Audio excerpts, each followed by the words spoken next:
Okay, the October 13th, 2021 meeting of the Monroe County Legislative District Revision Commission will now come to order. Will the clerk please call the roll?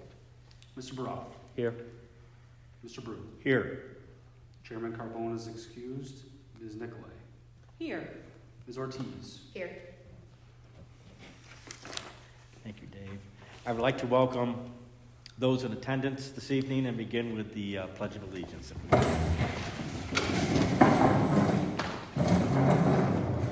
I pledge allegiance to the flag of the United States of America and to the republic for which it stands, one nation, under God, indivisible, with liberty and justice for all.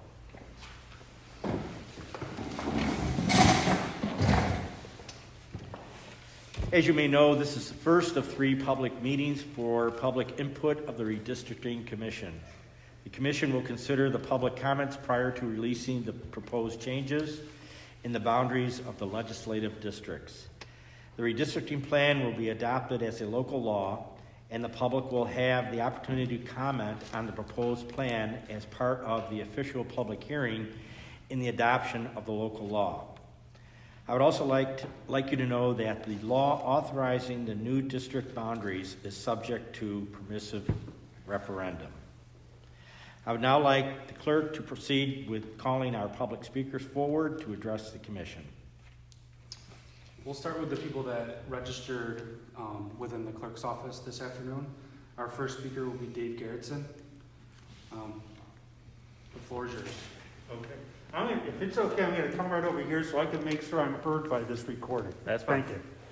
And can you folks hear me okay? The thing I would like to ask you folks of the commission, I'm sorry, ask is too mild a term. The thing I would like to strongly request of this commission is that you listen to the people. Listen to the people. And I have to tell you, at this point, I'm not very encouraged.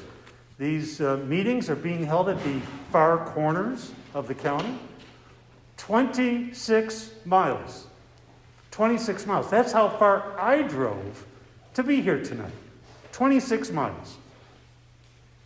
Where was the notice of this meeting that was easy to find? Where was the opportunity to sign up? Where were the rules about what a speaker was expected to do? Where are the cameras and the microphones so that people can watch this live right now at home and maybe even participate from home? This is not 1921. It is 2021. And even more than that, where is the chair of your commission? You cannot listen to the people if you are not here. So I implore you to listen to the people. I'm not encouraged by what I've seen so far. I really hope that this commission surprises me. I hope that you will show more of a willingness and more transparency and more of an outreach to listen to the people.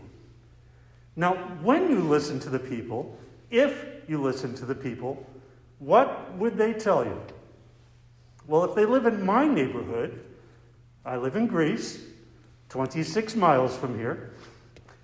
In my neighborhood, I live a block from one thoroughfare, 4 blocks from another thoroughfare, and yet the legislative district in which I live, I'm in LD6, cuts zigzags through my neighborhood.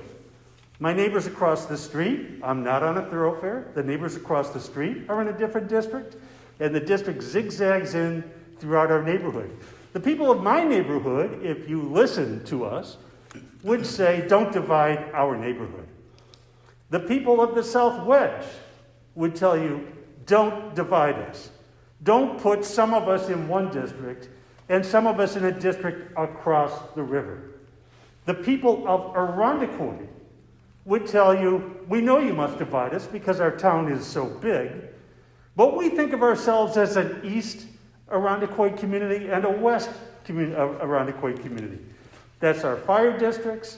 Those are our school districts. That's how we think of ourselves. Some of us live along Culver. Some of us live along St. Paul. And yet, 10 years ago, the districts were drawn not east-west, but north-south. The people of Irondequoit would tell you, don't divide us the way we think of ourselves. The people of Brockport would say, don't divide our village. The people of East Rochester would say, why are you dividing our village? The people of Brighton would say, why do we have 4 county legislature districts? Greece would say, why do we have 6? So my message to you is listen to the people. And when you do, the people will say, don't divide us. Unite our communities. Do not divide our communities. And I'm sorry for shouting when I was at such close range. I'm an excitable guy. Thank you. One quick question for you, sir. If I may. I'm sorry. Just one quick question. You mentioned your neighborhood was a zigzag between. What was the name of that neighborhood? Does it have a name? Along Dewey Avenue, it's been called recently the Dewey Corridor. And historically, the portion of it that's near Stone and Dewey, which is the historic origin of Greece, not Charlotte, is known as Barnard. And we have a Barnard Fire District. Okay, thank you. Sure. Thank you. Our next speaker is Barbara Grosh. Thank you. My name is Barbara Grosh. I live in Penfield. I'm the president of the League of Women Voters of the Rochester metropolitan area. The League is a nonpartisan organization. We neither endorse parties and candidates nor oppose them. Our primary purpose is to help citizens be knowledgeable and informed voters. Tonight, I'd like to address the processes the Redistricting Commission is following. We believe that the process underway in Monroe County is making it hard for citizens to have effective input. I have 7 points where the League sees problems with the process. I'm going to skip the first 2. They're in my written testimony, which I'll turn in. I'm going to zoom in, starting with number 3. To the Commission, hold more meetings. Over these next 3 nights, you will hear from a few determined citizens who managed to find out about these hearings. They will point out problems with current districts and ask for changes. Some of their points will be easy to address, some will have little merit, and some will be difficult because of the multiple and sometimes conflicting requirements for districts.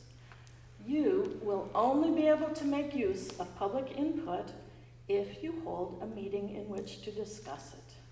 The county charter requires that the commission have both Democrats and Republicans, and you should conduct your business at meetings of the whole commission. These meetings should be announced in advance so that members of the public can attend. Point number 4, take seriously the concept of communities of interest. All right, I have a map I'm going to hold up, and I'll leave a copy. This is a map of the neighborhoods in Rochester. All of Rochester is contained within one of these neighborhoods. Do you need help? Want me to hold that up, please? No, I Okay. can look at it. Actually, I have multiple copies. I have 4 copies. Thank So you. that's- We can share. Okay.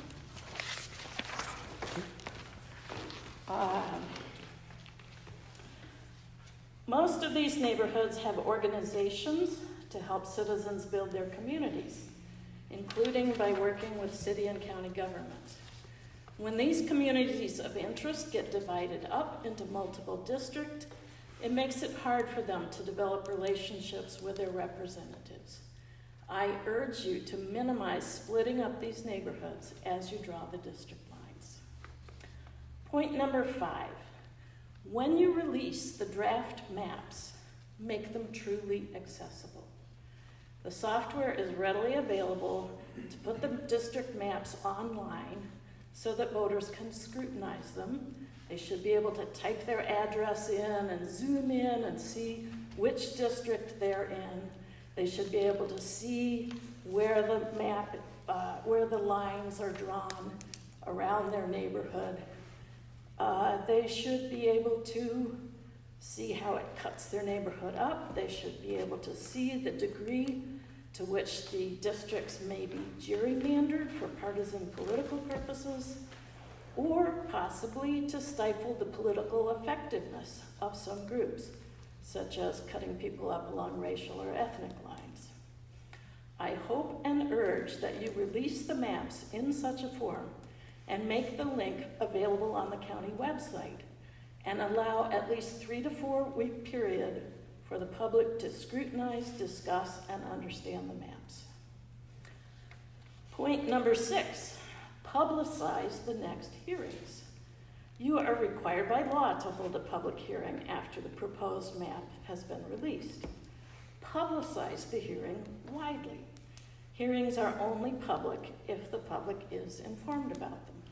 And I might refer to Mr. Garrettson's remarks about these meetings, which took me 2 weeks of emailing with the clerk before I could find out the location and 2 phone calls before I could find out what the rules were for testimony. And finally, point number 7, allow time for revision, okay? You are required to hold hearings to get public feedback, and you should consider that feedback. If you do not undertake any revisions in response to public hearings, you are flouting the intentions of the county charter. Thank you very much, and I'm going to give copies. Thank you very much.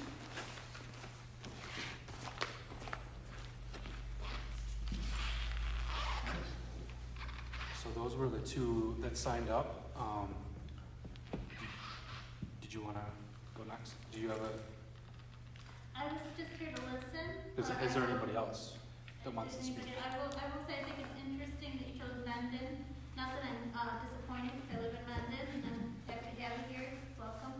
But we are all together in the same legislative district. It happened since I can remember. So there's probably not a lot of people in Mendon that are upset at the current legislative drawings. So I would encourage you to have some meetings in places like Pittsburgh where they're split 4 ways, or Henrietta that are split quite a few ways, like Mr. Garrettson said. I'm happy to have you here, but I hope you reach out to some other communities who have been split up.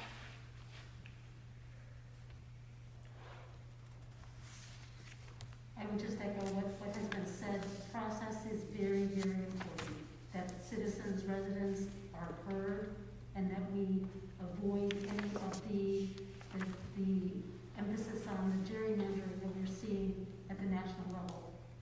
We can do better.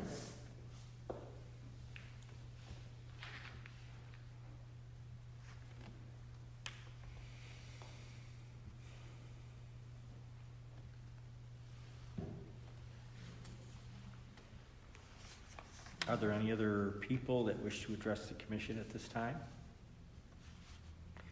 There being none, this concludes the public hearing. Can we wait a few minutes first in case someone comes in late?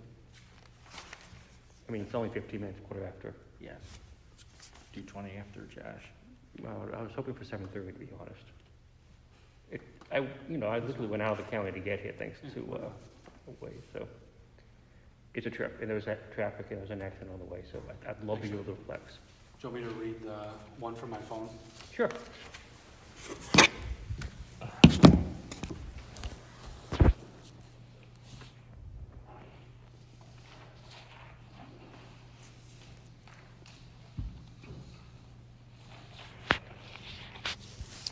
So there was one submission at some point this afternoon. It did not come to me. It came to, I think it went to everybody else but me. But Lisa sent it over to me.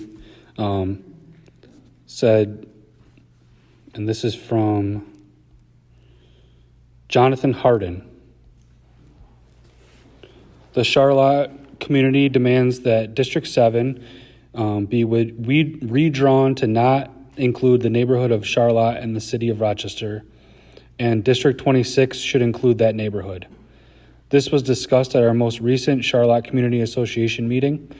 Our community deserves one county legislator, and Mr. Marinetti has failed to represent the northern portion of our neighborhood and hasn't communicated with the nonprofit neighborhood groups in the area in years. He refuses to return phone calls and emails and seems to not be interested in our community. The development in Charlotte, the port, and Ontario Beach Park is too important to our region to have a representative that doesn't communicate with the neighborhood leaders. We have been for years trying to work with our local leaders on smart development for our community, and we deserve better. We most urgently deserve upgrades to the Roger Robox Community Center.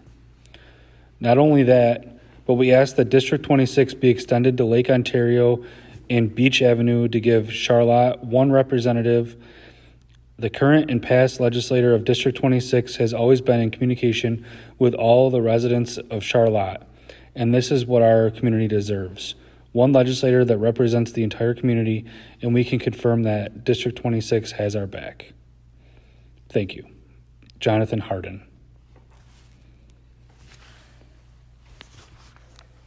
Thank you, Dave. So we're on hold for, 12 or 13 minutes until 7:30, Thank you. giving any late walk-ins an opportunity to, voice their opinions regarding redistricting.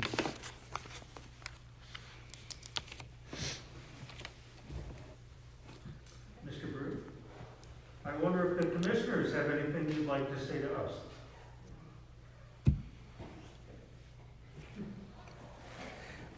The meeting was actually set up for public input only. I can only say that the redistricting efforts, are underway. We as yet do not have a timeline for that. And so I really don't have anything to offer you in terms of when that revised map will be ready. Okay, we represent the commission officially represents the efforts by, the people charged with drawing the district lines, and it can be highly technical based upon, populations as provided by the census and the GIS information, and I do know that we do have a list of the neighborhood associations, and that the intent is to take those into account. So it's very early on to provide any information other than it's in the works, and I have not been provided any updates on that as far as when it's proposed to be Can you ready. tell us who those people are that are charged with drawing the lines? No, I know the Board of Elections is involved in that, but there are some, I'm sure there's operatives on both sides, in both parties, Democratic operatives and Republican operatives who are putting a lot of work into the technical aspects of the redistricting, okay? So, The State Independent Redistricting Commission announced the contractors that they had hired to do the technical work so that people could assess. And you're telling us oh, some they're, party operatives. they are not contractors. Okay, the party operatives. Mm-hmm. What's to worry about? What's that? What's to worry about? It's in safe hands.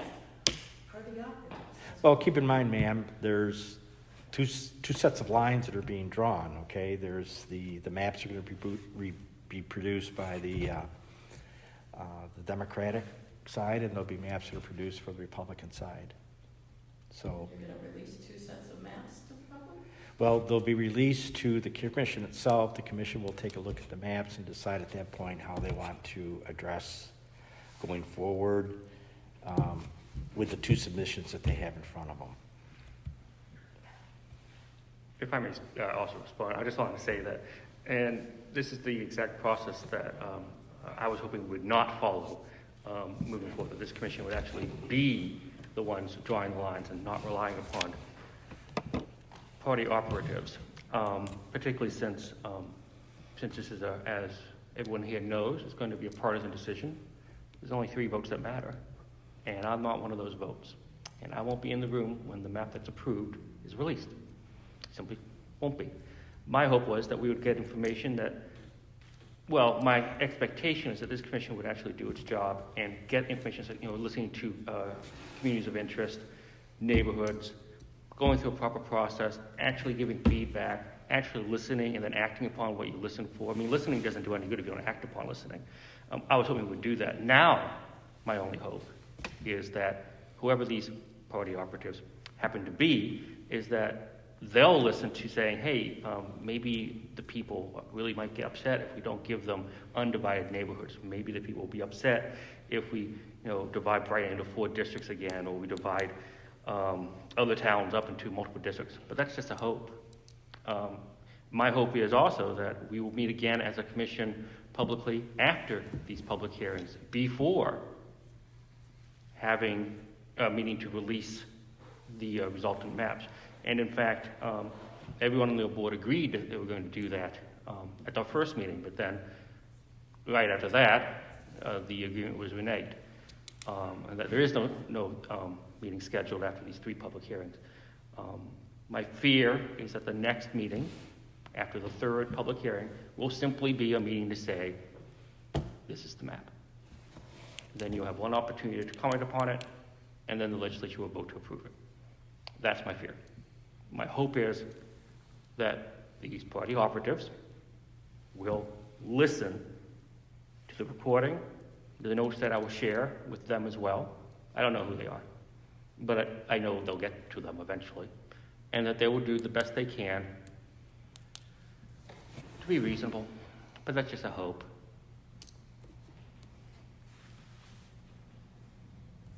So, what's the timeline? I know, does it have to be done by December 31st this year? No.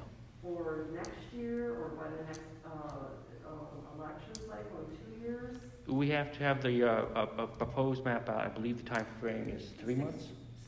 That was 6 months. 6 months, I'm sorry. So there's a large time frame involved.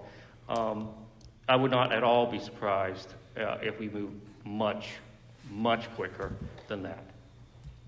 So while my colleague here says there's no timeline yet, I'm sure the party operatives have an idea about that.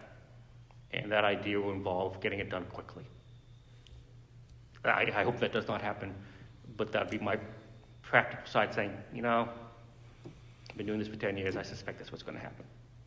And again, why is this being done? Why is the redistricting being done? Because every 10 years there's a census, and it reflects the change in population, and we have to have districts to reflect the population, which is one of those technical constraints that's very complicated.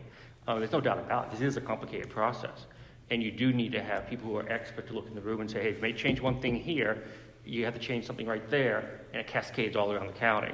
So there are some legal requirements that no matter how partisan you are, you have to obey these legal requirements. There's no way around that. So there are constraints. But we will know the process by how they get there if it stays, very private, which is what it is right now. Why isn't it being done by an independent commission? Currently, and you can take this one, that's not what the local law says. There was an attempt earlier this year to change the charter so that it could be done that way, but that didn't happen. So this is the process. That's a very minimalistic process if you think about it. I mean, it's literally, you have to have a hearing, you have to have it done in 6 months, and you have to have a public hearing about the actual results. And then there's a permissive referendum if people don't like what they see. That's essentially what the law says. It didn't have to be that way, but that is what it does say currently. That's why. I'm trying to be very honest with you all. We appreciate it, thank you. You're welcome.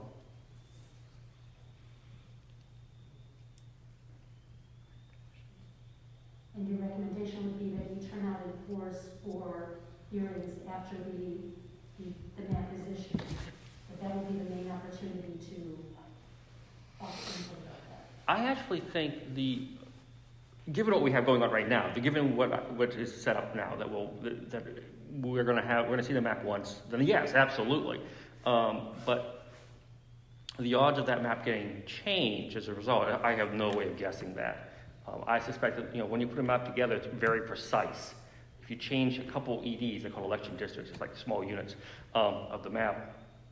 It's like a cascading effect. You can't really change too much without really forcing other changes to occur. So if you saw that a town was divided in 2, which could happen, and you would be upset about that, to actually change that might cause 3 other neighborhoods to split up someplace else. And that's why it's so complicated. The best time to get input is before the map is drawn, to highlight what it is that we think as citizens is most important. And that's why I was really interested here, literally, okay, what's your neighborhood? What is, communities of interest that are of importance to you? I want to know that, because that I can try to share with whoever those operatives are, and let them know, this is something that's of concern, because at the end of the day, this is going to be a map that's going to be put forth by a majority vote in this council, right? I want them, no matter what it is, to be the best possible thing it could be. Now, is it going to be what I think it should be? Maybe, probably not. But it can still be better if I suggest to them, hey, here are some possible things you might want to look into. I would ensure that you have as many people as possible at the 3 community meeting opportunities that have been laid out by the commission. So there's one tomorrow in the downtown location at the County Ledge office, chambers, and then there's one in Hilton on Friday, or excuse me, Hamlin. Thank you. All 7 o'clock each time. So I would, absolutely encourage everyone to join those meetings. I know that the commission sent out a press release about these, but obviously we all can. Yes. Was that today? Did you put it on the website? Yes, there is an agenda for today's meeting on the website, on the legislature website, as well as all media outlets in the local area. Today for the schedule of hearings. I couldn't find it. Yeah, there was an agenda on where the agendas and minutes are listed. And that gave the addresses for the meetings Yes. and the times, because that was not. And there'll be, it will be this, I will post an agenda for tomorrow's meeting as well, and then Friday's meeting. So you haven't done that yet? No, I'll do that tomorrow, and I'll send out the same press notice to I sent it to all the TV, all the print media, the city newspaper, the Minority Reporter, the DNC, all the news stations, Spectrum. So to publicize a public meeting where you want people to show up, you send out information not to any people, but to some press people, the day of the meeting. That's what you're telling us. I Yes. want that in the record, okay? Someone's taking Yes. meetings, you're recording. The notice goes out the day of the meeting for a public hearing where you want the public to show up. Yes. I spoke with one of the TV channels after the first meeting, and he emailed me and asked for the date, so they've been out there in the public. I emailed David twice over a 2-week period, and it took that long before he responded to a direct request. I mean, and then I tried to get on the calendar. I called this morning, some kid answered the phone and said, gee, this is my first week of work and I can't take this down, so I have to have my boss call you back. And 5 hours later, no one had called me back, and that's when I finally called. I suppose it was you I talked to then, or maybe you did. included him in by then. This is not an easy process for the public to find out. So, David, in response to that, could you Yes. potentially actually upload those agendas for tomorrow and the next day as soon as possible? Sure. All of them? Yep, I'll do them both tomorrow.